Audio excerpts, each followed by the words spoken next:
Hello everyone. तो कैसे हैं आप लोग? आई होप सब अच्छे होंगे। मैं आकिब खान वेलकम करता हूं हमारे और आपके यूट्यूब चैनल 9 स्टार क्लासेस में। तो आज हम किसी टॉपिक पर डिस्कस नहीं कर रहे होंगे, बट एक क्वेश्चन है जो कि काफ़ी अच्छा लगा मेरे को, और ये मैंने क्वेश्चन उठाया है पार्शियल डिफरेंशिएशन से। तो ऐसे ही मैं क्वेश्चन लगा रहा था तो मेरे को मतलब ये क्वेश्चन काफ़ी अच्छा लगा और मैंने इसकी तरफ स्विच किया, सोचा एक ट्यूटोरियल इस पर बना देते हैं। तो काफ़ी इंटरेस्टिंग क्वेश्चन है जो कि हमको दिया हुआ है, यानी कि बोला इफ़ u बराबर log x cube plus y cube plus z cube minus 3xyz then so that del u upon del x plus del u upon del y plus del u upon del z is equal to 3 upon x plus y plus z. Similarly इसी तरह से कुछ एक question और दिया हुआ अपने को, और वो भी हमें प्रूव करना है कि ये इसके इक्वल किस तरह से होता है। तो काफ़ी इंटरेस्टिंग सा क्वेश्चन है अपना। देखो यहाँ पे जो del u upon del x लिखा हुआ है, इसका मतलब होता है कि ये एक पार्शियल डिफरेंशिएशन है विद रेस्पेक्ट टू एक्स। और मैं आपको बता दूं, अच्छा पहले हम इस इक्वेशन को लिख लेते हैं यहाँ पे, उससे क्या है आपको थोड़ा और समझ में आ जाएगा। और ये अपना 11th-12th में नहीं आता इतना यूज, ये क्या है थोड़ा जो अपनी वही इंजीनियरिंग मैथमेटिक्स होती है उनमें यूज होता है। तो मैं इक्वेशन को यहाँ पे एक बार पुट कर लेता हूँ। u बराबर दिया हुआ है हमें log x cube plus y cube plus z cube minus 3xyz, ये अपने को इक्वेशन दी हुई है। अब देखो जो इसका ये लेफ्ट हैंड साइड का जो पार्ट है इसको बोलते हैं फंक्शन। ये क्या है? एक फंक्शन है अपने पास। और जो यहाँ पे जो लिखा हुआ है राइट हैंड साइड में, ये होते हैं वेरिएबल्स, यानी कि जो यहाँ पे 3 वेरिएबल्स है अपने पास x y z, ये 3 वेरिएबल्स हैं। और जो u है अपना, ये क्या है? फंक्शन। ये आपको पता होना चाहिए। अब देखिए मैं आपसे बोलूँ यहाँ पे कि यदि मैं इस u को, जो ये फंक्शन है, इसको मैं जो ये वेरिएबल x है इसके रेस्पेक्ट में इसको मैं डिफरेंशिएट करूं, पार्शियल डिफरेंशिएट, तो किस तरह से लिखूंगा? मैं बोल रहा हूं आपको यहाँ पे पार्शियली डिफरेंशिएट, इसको मैं इक्वेशन नाम 1 दे देता हूं, ठीक है, इक्वेशन 1। तो मैं आपको बोल रहा हूं कि partially differentiate equation 1 with respect to x के रेस्पेक्ट में मैं इसको पार्शियल डिफरेंशिएट करूंगा। अब देखते हैं किस तरह से हम वो करेंगे। इसको मैं पार्शियल डिफरेंशिएट क्यों कर रहा हूं? क्योंकि मुझे चाहिए इसकी वैल्यू। मैं इस पे काम कर रहा हूं, फर्स्ट क्वेश्चन पे, इस पे। तो इस पे काम कर रहा हूं तो मुझे यहाँ पे दिखाई दे रहा है del u upon del x, और मेरे पास u दिया हुआ है। यदि मैं इसको x के रेस्पेक्ट में डिफरेंशिएट करूंगा तो ये भी क्या हो जाएगा? Del u upon del x. तो मेरे लिए पर्टिकुलर इसकी वैल्यू मिल जाएगी। फिर नेक्स्ट इनको भी इसी तरह से हम देखेंगे, इनके साथ किस तरह से डील कर पाते हैं। तो अभी के लिए मैं इस इक्वेशन को डिफरेंशिएट करूंगा partially, d u upon, sorry del कहेंगे, यहाँ पे पार्शियल कर रहे हैं तो पार्शियल के लिए डेल यूज करते हैं। तो del u upon del x, यानी कि इस इक्वेशन को मुझे पार्शियल डिफरेंशिएट करना है। तो लॉग, अब मैं थोड़ी देर के लिए, देखो मैंने क्या किया है, इस जो ये पूरी इक्वेशन लिखी हुई है, जो ये वेरिएबल्स हैं इसमें 3, इसको मैंने x कंसीडर कर लिया थोड़ी देर के लिए। मैंने इसको log x पढ़ूंगा, इस पूरे टर्म को log x। तो अब आप मुझे बताइए log x का डिफरेंशिएट क्या होता है? डिफरेंशिएशन क्या होता है log x का? d upon D x log x, ये क्या होता है? तो आप सबने ये पढ़ा हुआ, ये क्या होता है? 1 अपॉन x। तो यहाँ पे मैंने आपको ये लिख दिया, ये 1 अपॉन x होता है। तो ये 1 अपॉन x है, तो इसको भी इसी तरह से सॉल्व करेंगे हम। अब वो नॉर्मल डिफरेंशिएट किया मैंने, और यहाँ पे पार्शियल डिफरेंशिएट करते हैं, रूल्स वही रहते हैं, रूल में कोई परिवर्तन नहीं आएगा। तो ये क्या हो जाएगा? 1 अपॉन x, क्या है उसका? log x का डिफरेंशिएशन क्या होता है? 1 अपॉन x। तो यहाँ पे x क्या है? ये पूरी टर्म ये x है, तो ये हो जाएगा 1 अपॉन x, यानी कि x की जगह क्या लिखेंगे? X cube plus y cube plus z cube minus 3xyz, ये हो गया 1 अपॉन x। अब जिस टर्म को मैंने x माना है उसका मुझे n2 में यहाँ पे फिर से डिफरेंशिएशन करना पड़ेगा, इसको फिर से डिफरेंशिएट करना पड़ेगा विद रेस्पेक्ट टू x। जब मैं इसको, अच्छा अब एक चीज़ और बता दूं मैं आपको, पार्शियल डिफरेंशिएशन में क्या होता है, जिसके रेस्पेक्ट में हम डिफरेंशिएट करते हैं उसके अलावा जितने भी वेरिएबल्स होते हैं वो क्या बन जाते हैं? कांस्टेंट की तरह फिर उनको हम ट्रीट करते हैं, वो अपने क्या हो जाते हैं? कांस्टेंट हो जाते हैं। जैसे अभी मैंने विद रेस्पेक्ट टू एक्स किया तो ये y और z, जो ये y और z है, ये अपने लिए कांस्टेंट हो गए। अब ये क्या हो गया? कांस्टेंट, क्योंकि मैं with respect to x differentiate कर रहा हूँ इसको। तो अब देखिए मैंने अभी आपको बताया कि ये क्या था अपना log x, और log x को मैंने विद रेस्पेक्ट टू x के डिफ्रेंशिएट किया तो वो हो गया 1/x। अब x मेरे लिए ये टर्म है पूरी फिलहाल के लिए। अब जब इस तरह की टर्म, जब हम किसी टर्म को x मान के सॉल्व करते हैं ना, तो उस x को हमें इनटू में फिर से डिफ्रेंशिएट करना पड़ता है। तो इसको मुझे फिर से यहाँ पे डिफ्रेंशिएट करना पड़ेगा विद रेस्पेक्ट टू x। तो with respect to x cube का डिफ्रेंशिएशन होता है 3x², एंड ये जीरो हो जाएगा अपना, ये जीरो हो जाएगा क्योंकि यहाँ पे x का कोई भी टर्म नहीं है इंक्लूड, तो ये कांस्टेंट हो जाएंगे जब हम इसको डिफ्रेंशिएट करेंगे। और -3xyz, तो यहाँ पे मैं x की बात करूँ तो x का डिफ्रेंशिएशन क्या होगा यहाँ पे 1, और -3yz यहाँ पे लिखा हुआ है पहले से, तो यहाँ कितना बच जाएगा अपना 1 × -3yz, तो 3yz यहाँ पे हमें मिल जाएगा इस तरह से। तो ये इसका ओवरऑल, इसको मैंने डिफ्रेंशिएट कर दिया यहाँ पे। तो इसको अब मैं लिखना चाहूँ तो मैं इस तरह से लिख सकता हूँ, यहाँ पे लिखूँगा मैं इसको del u/del x, इसको मैं d बना दे रहा हूँ बार बार। del u/del x क्या निकल के आया, इसको मैं यहाँ पे मल्टीप्लाई कर देता हूँ 1 के साथ में, तो ये हो जाएगा 3x² - 3xyz upon x³ + y³ + z³ -3xyz। ये आ गया यहाँ से अपना निकल के x के रेस्पेक्ट में मैंने इस u को पार्शियल डिफरेंशिएट किया। तो सिमिलरली मैं आपको बोलूँ कि यहाँ पे सिमिलरली मैं पार्शियल डिफरेंशिएट करूँगा इक्वेशन 1 को विद रेस्पेक्ट टू y। इस बार मैं विद रेस्पेक्ट टू y करूँगा तो अपने को क्या मिलेगा, यहाँ पे del u/del y, तो ये क्या निकल के आएगा, देखिए यहाँ पे जब मैं y के रेस्पेक्ट में करूँगा इस इक्वेशन को, तो इस इक्वेशन को y के रेस्पेक्ट में करने पे ये अपना कांस्टेंट हो जाएगा, ये कांस्टेंट हो जाएगा। और फिर सबसे पहले तो मैं इसको क्या करूँगा, log मान के इसको सॉल्व करूँगा मैं, मेरे लिए क्या हो जाएगा, ये log x हो जाएगा पूरा। तो log x का जो डिफ्रेंसिएशन होता है वो आपको पता ही है कि क्या होता है 1/x। तो x क्या है यहाँ पे, पूरा x माना हुआ हूँ मैं, x³ + y³ + z³ -3xyz। ये मेरा x है, तो मैंने इसको पहले 1/x लिखा, ठीक है। उसके बाद मैंने आपको बोला था जिसको मैं x मानता हूँ उसको मुझे इनटू में यहाँ पे फिर से डिफरेंशिएट करना पड़ता है, जो यहाँ पे जिसके रेस्पेक्ट में किए हैं उसी के रेस्पेक्ट में। तो विद रेस्पेक्ट टू y इसको फिर से आप डिफरेंशिएट करोगे तो ये वाली टर्म जीरो हो जाएगी, ये वाली हो जाएगी अपनी 3y² इसका डिफरेंशिएशन हो गया, ये जीरो हो जाएगा। और इसके लिए बात करूँगा तो y का डिफरेंशिएशन यहाँ पे 1 हो जाएगा, क्योंकि देखो ये फॉर्मूला भी आपको पता होना चाहिए ना, यहाँ पे d/dx x की पावर n, ये क्या होता है n × x की पावर n-1, ये इस तरह से होता है। तो वही यहाँ पे मैंने अप्लाई किया है, इसके लिए भी यही अप्लाई किया था मैंने जब x³ को किया था यहाँ पे मैंने, तो 3 आगे आ गया था, x की पावर 3-1 तो 3x², एंड ये तो जीरो हो गए थे दोनों। और इसके लिए 3 जो ये x था अपना, x की पावर 1 था, तो x की पावर 1 को आगे लेके आएंगे, 1 - 1 0, तो वो 1 हो जाता है, तो इसीलिए यहाँ पे ये बचा था। सेम यही यहाँ पे करेंगे, ये जीरो, इसके लिए 3y² हो गया, ये जीरो, इसके लिए देखेंगे तो ये हो जाएगा -3xz माइनस क्या हो जाएगा, -3xz, यहाँ पे y 1 हो गया। अब इसको भी मैं यहाँ पे लिख सकता हूँ इसी तरह से सिमिलरली, क्या ये इसकी तरह हो जाएगा ना। तो del u/del y क्या निकल के आया अपना 3y² - 3xyz upon x³ + y³ + z³ -3xyz यहाँ पे। और सॉरी यहाँ पे ये 3xyz मैंने गलत लिख दिया, x तो अपना ख़त्म हो गया था ना, यहाँ 3yz बचा था, तो यहाँ पे बचा 3xz।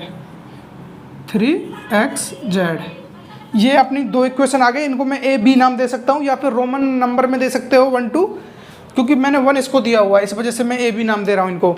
अब इसी तरह से मैं आपको बोलूँ कि जो अपना del u/del z, एक बार मुझे देखना पड़ेगा ये कैमरे में दिखाई पड़ रहा है या नहीं, ठीक है, एग्जैक्ट यहीं तक हम देख पाएंगे, थोड़ा वहाँ से हमको ऊपर की तरफ मूव करना पड़ेगा। तो del u/del z की मैं बात करूँगा तो ये भी इसी तरह से हो जाएगा कुछ 1/x³ + y³ + z³ -3xyz, और यहाँ पे इनटू में आएगा अपना 3z² - 3xy, इस बार z 1 हो जाएगा। क्लियर? तो ये मैंने तीनों को डिफ्रेंशिएट कर दिया। अब मैं इसको 1 के साथ मल्टीप्लाई करूँगा तो ये भी कुछ इसी तरह से दिखेगा, ये यहाँ पे आ जाएगा, बस ज़्यादा कुछ फ़र्क नहीं पड़ेगा। तो ये मैंने तीनों को निकाल दिया यहाँ पे। अब मेरे पास देखो क्या क्या आ गया, यहाँ पे मैं आपको दिखा दूँ, del u upon del x मेरे पास है, del u upon del y मेरे पास है, और इसको भी मैं उसकी तरह लिखूँ या ना लिखूँ बात वही है, इसको मैं यहाँ ला सकता हूँ 1 के साथ में। तो del u upon del z मेरे पास है, और जो उसने फाइनल वैल्यू हमसे पूछी है वो पूछे del u upon del x plus del u upon del y plus del u upon del z is equal to, ये आता या नहीं आता, ये हमसे उसने कहा है। अब देखो मैं क्या करूँगा, अब इन तीनों को मैं ऐड कर दूंगा। इसका नाम मैं दे देता हूँ यहाँ पे, ये सी था अपना, इसका नाम ए दे देते हैं और इसका नाम बी दे देते हैं। तो ए बी सी को ऐड करना है मुझे, और इसको मैं रफ करूँगा यहाँ से, जो इक्वेशन दी हुई थी इसको मैं रफ कर देता हूँ। ओके, इसको भी रफ कर देता हूँ। यहाँ पे ये इक्वेशन इधर लिखी हुई है और ये वाई वाली इक्वेशन अपने को यहाँ लिखी हुई है। तो अब मैं ऐड करने जा रहा हूँ a plus b plus c. तो देखिए a plus b plus c को मैं ऐड करूँगा तो a क्या है अपना del u upon del x plus b क्या है अपनी del u upon del y plus c क्या है अपनी del u upon del z। समझ में आ रहा है ना, या फिर ऐसा ही चल रहा है? हालांकि कुछ ऐसा नहीं किया हमने, जो बस मेथड है उसी पे चल रहे हैं, उसके अलावा कुछ इधर उधर नहीं किए। तो जो चीज़ें हैं वो हैं, तीनों को हम ऐड करेंगे। तो देखिए इसकी वैल्यू क्या आई थी, a की 3x square minus 3yz upon x cube plus y cube plus z cube minus 3xyz plus, अब मुझे इसको रिमूव करना पड़ेगा और ये हम लिख चुके हैं तो इसको भी हम हटा सकते हैं a को। अब अपनी b का नंबर आता है। b किस तरह से दी हुई है, 3y square minus 3xz upon x cube plus y cube plus z cube minus 3xyz, ये b हो गया प्लस c की बारी है इस बार, del u upon del Z, वो कौन सा, ये वाला। तो इसको मैं लिखूंगा 3z square minus 3xy, 3z square minus 3xy upon x square plus x cube plus y cube plus z cube minus 3xyz। ये मैंने यहाँ पे लिख दिया, तीनों जो मेरे रिजल्ट आए थे उन तीनों को मैंने यहाँ पे लिख दिया। अब मैं इसको भी रिमूव कर सकता हूँ। क्लियर? यहाँ तक आई थिंक सबको समझ में आ गया होगा अच्छे से। हमने ऐसा कोई रामबाण नहीं चलाया इसमें, बस सिंपल चीज़ों को एक्सप्लोर किया जैसे जैसे हमें दिखाई पड़ रही थी। तो अब आपको एक चीज़ देखकर आ रहा होगा समझ में, क्या कि जो अपने ये यहाँ पे जितने भी डिनोमिनेटर है सब क्या सेम है, सब के सब एक जैसे हैं। तो मैं इनको जब सॉल्व करूँगा तो एलसीएम लूँगा तो डिनोमिनेटर नीचे आ जाएगा इस तरह से। इसको मैं ब्लैक से लिखना पसंद करूँगा, थोड़ा अच्छे से दिखाई देगा। X cube plus y cube plus z cube plus minus 3xyz, ये अपना डिनोमिनेटर आ गया। क्लियर? अब देखिए तो यहाँ पर ये सिंपली ऊपर एज इट इज ऐड हो जाएंगे, तो ये हो जाएगा 3x स्क्वायर माइनस 3yz, ये हो जाएगा अपना plus 3y square minus 3xz plus 3z square minus 3xy। Clear? अब यहाँ पे जो समझने वाली बात है वो छोटी सी, आपको एक फॉर्मूला आना चाहिए और जो कि काफ़ी इम्पोर्टेंट है, वो आपको याद होगा तो फिर आप इसको चुटकियों में सॉल्व कर जाओगे। तो फॉर्मूला कुछ इस तरह से है, मैं आपको बोलूँ a cube plus b cube plus c cube minus 3abc, ये होता है किसके बराबर, एक कोष्टक में लिखोगे आप a square plus b square plus c square minus ab minus B c, ये दूसरे कोष्टक में लिख रहे हैं हम, नहीं इसी में minus A B minus B C minus C A, ये हो गया अपना एक कोष्टक में, और एंड इसी के इनटू में है a plus b plus c. ये एक फॉर्मूला होता है, a cube plus b cube plus c cube minus 3abc बराबर होता है a square plus b square plus c square minus A B minus B C minus C a into a plus b plus c. इस फॉर्मूले की पता है क्या खूबसूरती है, इसके लिए एक आपको कभी कभी आपको ज़रूरत पड़ेगी इसकी, कहाँ पे, आपसे पूछेगा वो कहीं ना कहीं इस तरह की इक्वेशन बन रही होगी, वहाँ पे a plus b plus c zero होगा। क्या होगा? a plus b plus c zero होगा। तो वो आपसे कुछ इक्वेशन देगा और वो पूछेगा कि ये किसके बराबर है, इस टर्म को पूछेगा। तो वहाँ पे आप सिंपल सा समझ जाना, यदि ये a plus b plus c बराबर जीरो हुआ तो इसकी वैल्यू हो जाएगी 3abc के बराबर। क्यों? क्योंकि जब ये a प्लस बी प्लस से जीरो हो गया ना, तो ये किसके साथ में मल्टीप्लाई हो रहा है? इसके साथ में। जब ये जीरो मल्टीप्लाई दिस करोगे आप, तो ये पूरी टर्म जीरो हो जाएगी, इसका खेल खत्म। उसके बाद बचा a cube plus b cube plus c cube minus 3abc बराबर जीरो, और आप इसको उधर ले जाओगे जीरो के, तो ये प्लस में हो जाएगा। तो a cube plus b cube plus c cube बराबर हो जाएगा 3abc। कब? जब a plus b plus c बराबर जीरो होगा। तो ये काफ़ी कमाल का फॉर्मूला है, इसको याद रखना, कभी भूलना मत। तो इस फॉर्मूले को, यानी कि जो ये टर्म है हमें यहाँ पे दिखाई पड़ रही है, तो इसको हम यहाँ पे अप्लाई करेंगे। क्लियर? इसको हम यहाँ पे अप्लाई करने की कोशिश करेंगे। तो देखिए ऊपर को आप अच्छा, इसमें से देखो, सब में से आपको एक 3 कॉमन दिखाई दे रहा है। इस सब में 3 कॉमन हमको दिखाई पड़ रहा है यहाँ पे। तो सब में से आप 3 कॉमन ले लीजिए। देखिए 3 कॉमन लोगे तो आप यहाँ पे क्या बचेगा? ये हो जाएगा एक्स स्क्वायर, और ये हो जाएगा प्लस वाई स्क्वायर, ये हो जाएगा plus z square. X square plus y square plus z square, ये मिल गया हमको। अब देखिए ये हो गया माइनस वाई जेड, ये वाला माइनस वाई जेड, ये हो गया माइनस एक्स जेड, ये हो गया माइनस एक्स वाई। यहाँ तक समझ में आ गया आपको? इस तरह से। और एंड ये हो जाता है अपना, इसको मैंने अभी आपको बताया, इस तरह से हम इसको लिख सकते हैं। इसको एक ये x cube plus y cube plus z cube minus 3xy को क्या लिख सकते हैं हम? इसको एक बार लिखोगे आप x square plus y square plus z square, ये लिख दिया हमने, minus x y minus x z minus z y. इस तरह से हम इसको लिख सकते हैं। क्या ऐसे लिखने में आपको कोई दिक्कत है? इस टर्म को लिखा है मैंने ए, क्योंकि ये मैंने कहाँ से लिखा? यहाँ से। और n2 में क्या है अपने पास? a plus b plus c, तो यहाँ पे क्या है? x plus y plus z. ये मैंने इसको लिख दिया यहाँ पे। देख ला हूँ एक बार दिखाई पड़ रहा है नहीं? ठीक है, थोड़ा टेढ़ा जा रहा है, कोई प्रॉब्लम नहीं है। तो अब आपको एक चीज़ समझ में आ गई होगी। देखो x square plus y square plus z square, x square plus y square plus z square, minus y z, minus के वाई जेड या जेड वाई बोलो, माइनस के एक्स जेड, माइनस के एक्स जेड। ये क्या था अपना? देखो यहाँ पे x square plus y square plus z square, minus के एक्स वाई माइनस के एक्स जेड, 2 बार मैंने एक्स वाई लिख दिया, माइनस के एक्स जेड और माइनस के जेड वाई। तो देखिए minus y z minus y z minus x z minus x z minus x y minus x y. तो जो ये वाला पूरा लाइन दिखाई दे रही है आपको, ये पूरी लाइन किसके बराबर है? इसके बराबर। तो ये इससे कैंसल आउट। क्लियर? अब ऊपर क्या बचा अपने पास? 3। तो इसको यहाँ पे हम बड़े सुंदर शब्दों में लिखेंगे। ऊपर अपने पास बचा 3 और अपॉन नीचे बचा x plus y plus z. नीचे क्या बचा अपने पास? x plus y plus z. और फाइनली अपने को यही प्रूव करना था। देखिए आया या नहीं आया समझ में? अब मुझे बताइए आप।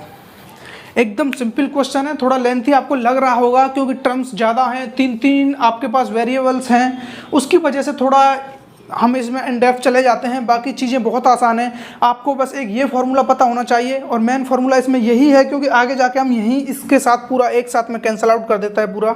यदि आप यहाँ पे नहीं, यहाँ पे उलझ जाते हो तो दिक्कतें आएंगी, और यहाँ उलझने के लिए ये निकालेगा आपको। ये इस फार्मूले को याद रखना, काम आएगा। बाकी तो आपको पता है 1 log x का वो क्या डिफ्रेंसिएशन क्या होता है, और 1/x का क्या होता है, x का क्या होता है, वो सब आपको पता है। तो अब चलते हैं इसके सेकंड पार्ट पे। फर्स्ट पार्ट आई थिंक आपने अच्छे से एंजॉय किया होगा, और मुझे तो बहुत ही मज़ा आया बताने में, नो डाउट। तो इसको रफ करते हैं और चलते हैं इसके सेकंड पार्ट पे। और सेकंड पार्ट अब थोड़ा आसान लगेगा, क्यों? क्योंकि कुछ काम हम फर्स्ट पार्ट में कर चुके हैं उसका, और वो क्या काम है अभी बताते हैं आपको।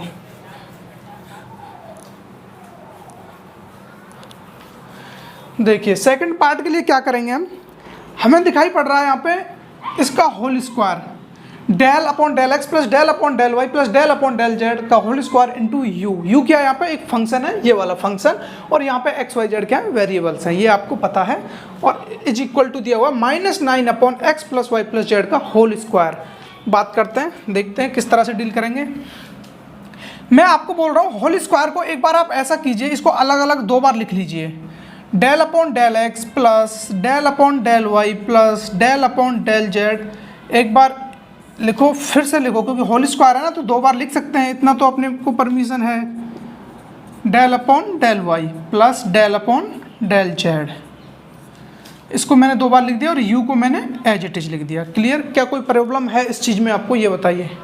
इसको मैंने 2 बार लिखा, कोई दिक्कत वाली बात नहीं है, ठीक है, सबको समझ में आता है। अब मैं क्या करूंगा, जो मैंने ये 2 बार लिखा है, एक बार जो ये u लिखा हुआ है, इस u को क्या मैं यहाँ पे मल्टीप्लाई कर सकता हूँ इसके अंदर, इस कोष्ठक के अंदर जो ये अपना ब्रैकेट दिया हुआ है, इस ब्रैकेट के अंदर मैं इस u को मल्टीप्लाई कर सकता हूँ, या फिर मैं इसके साथ कर सकता हूँ, दोनों सेम है। और एक साथ में दोनों के साथ कभी नहीं कर सकता, क्योंकि देखो यहाँ पे u को मैंने इसके साथ कर दिया तो ये ओवरऑल ये पूरी इसके साथ मल्टीप्लाई हो रही है ना, तो मैं ऐसा नहीं कर सकता कि u को यहाँ पे भी मल्टीप्लाई किया, यहाँ पे भी किया, तो क्या होगा फिर u और u मिलकर u स्क्वायर हो जाएगा, जो कि अपने पास है नहीं, u है ओनली। तो यदि ये u स्क्वायर होता तो दोनों के साथ एक साथ मल्टीप्लाई कर देता, अब एक में ही कर पाएंगे। तो इस u को मैं मल्टीप्लाई कर रहा हूँ इसके साथ में, प्लस इसके साथ में भी होगा, पूरे को इसके कोष्ठक में लिखा हुआ तो इसके साथ में भी होगा। अब u यहाँ से हट चुका है। क्लियर? आई थिंक इसको करने में आपको कोई एतराज़ नहीं होगा और ना ही कोई प्रॉब्लम होगी कि ये ऐसा क्यों किया हमने, क्योंकि u अपने पास पड़ा हुआ था, रखा था, मैंने अंदर उसको डाल दिया। चाहो तो आप निकाल लो, इसमें से u कॉमन ले लो, बाहर आ जाएगा चुप से और ये अपना बच जाएगा एज इट इज। क्लियर? ठीक है। अब आप मुझे बताइए, क्या ये वाली चीज़ जो आपको दिखाई दे रही है, क्या ये वाली ये नहीं है, ये x है अपना, बताइए मुझे, क्या ये वाली चीज़ और ये वाला जो आपको दिखाई दे रहा है, क्या ये एक ही है? जब ये एक ही बात है तो क्यों ना मैं इस सब की जगह पे ये वाला टर्म लिखूं।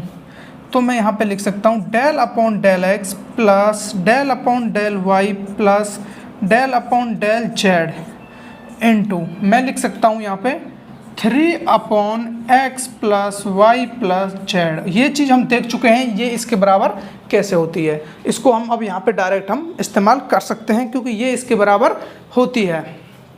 आई थिंक ये आपको समझ में आ गया होगा, इसमें आपको कोई प्रॉब्लम नहीं है। अब मैं आपसे बोल रहा हूँ कि आप इस पूरे टर्म को आप इसके अंदर फिर से मल्टीप्लाई कर दीजिए। क्या बोला मैंने? इस टर्म को आप फिर से अंदर मल्टीप्लाई कर दीजिए, देखते हैं क्या निकल के आता है। तो ये बन जाएगा अपने पास 3 डेल अपॉन डेल एक्स, मैं सॉरी इसको मल्टीप्लाई कर रहा हूँ पूरे को, तो डेल अपॉन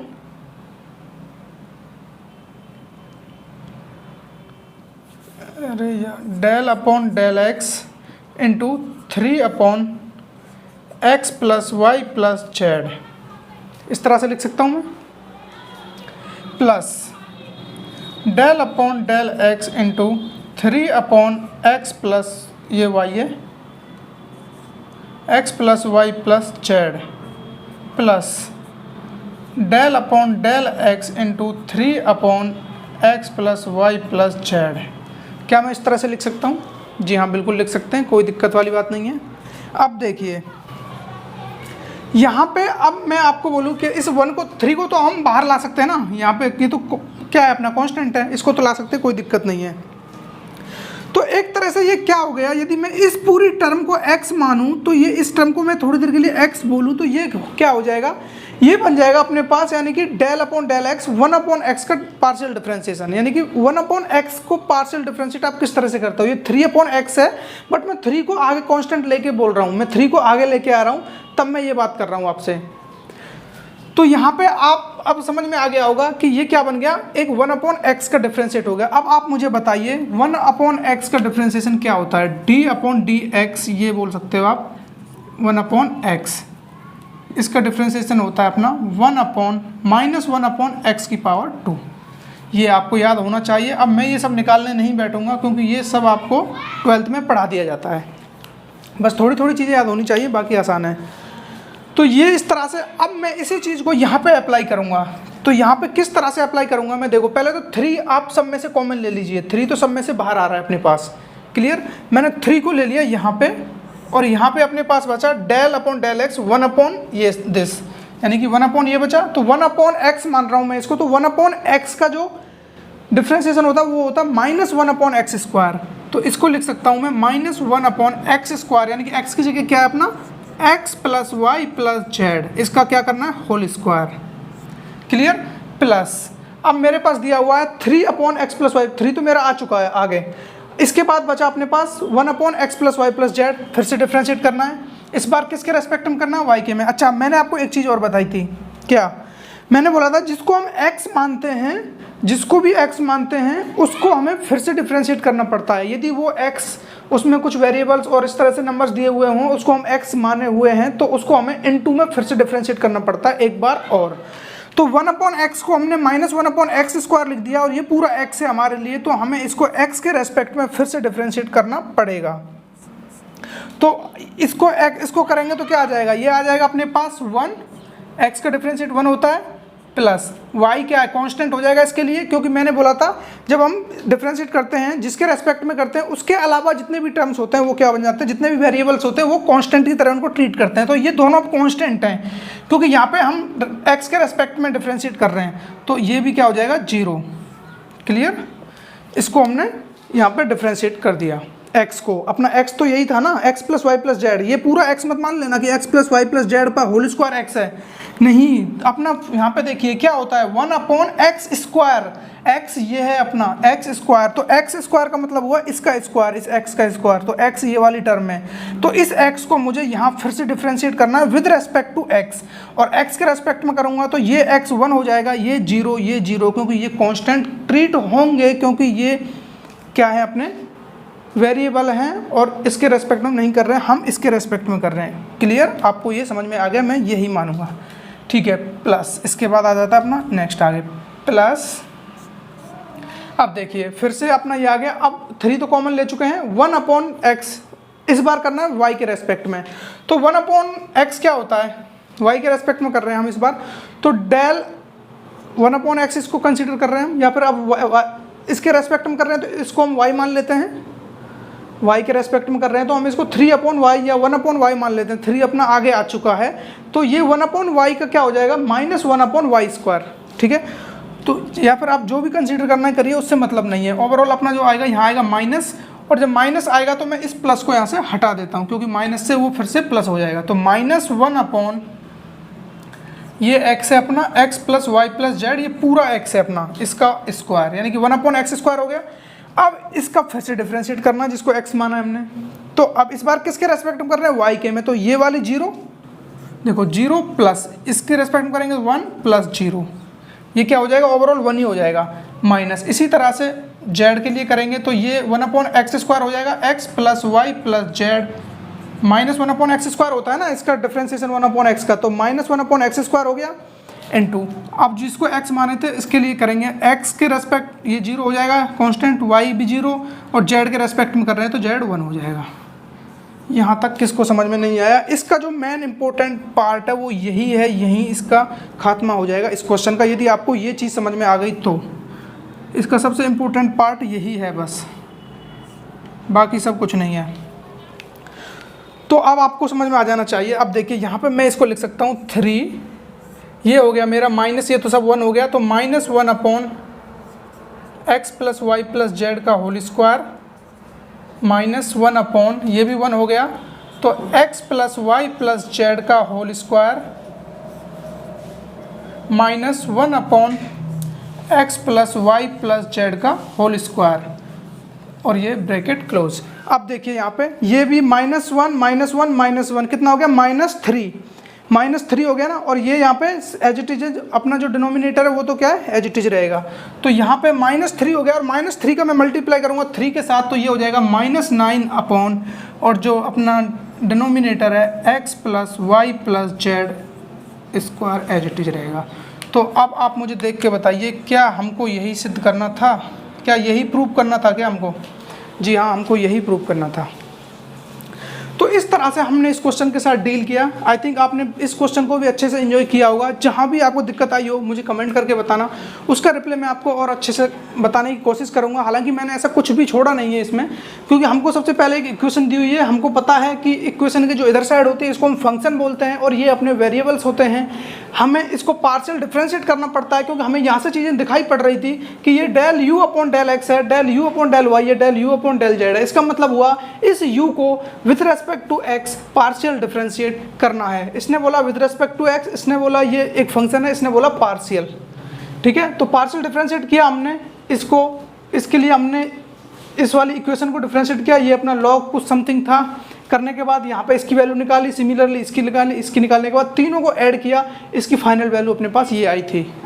पार्ट सेकंड के लिए हमने क्या किया, ये अपने पास दिखाई पड़ रहा था हमको, हमने सोचा कि क्यों ना इसको हम एक बार खोल के देखें। जो होल स्क्वायर है, अपना होल स्क्वायर को हम दोनों पार्टों को अलग अलग कंसीडर करके देखते हैं, तो अपने को एक पैटर्न दिखाई पड़ता है कि ये एज इट इज इसकी तरह, एक तो अपना ये हो गया, लेकिन सेकंड वाला यदि यू को मल्टीप्लाई कर दें अंदर तो ये कुछ इस तरह का बन जाता है, जिसको हम पहले सॉल्व कर चुके हैं। तो ये कुछ ऐसा पैटर्न बनता है। इसके बाद हमको समझ में आ गया कि इसकी वैल्यू ये रखने पर हम यदि इसको मल्टीप्लाई कर देते हैं अंदर तो कुछ इस तरह का पैटर्न बनता है, और इसी को अब हमें फाइनली डिफ्रेंशिएट करना होता है। और इसको डिफ्रेंशिएट करने के लिए हमको पता होना चाहिए 1 अपॉन एक्स का डिफ्रेंशिएशन क्या होता है, वो होता है -1 अपॉन एक्स स्क्वायर। इसके बाद हमने सब में यही फॉर्मूला पुट किया, इसके 3 को हमने बाहर रख दिया क्योंकि 3 कांस्टेंट है, उसको बाहर रखने के बाद सब में यही लगाया -1 अपॉन एक्स स्क्वायर। अब जिसको हम x माने थे उसका हमें फिर से डिफ्रेंशिएट करना पड़ता है इनटू में, ये आप याद रखना, ये आपको 12th में ही बता दिया जाता है।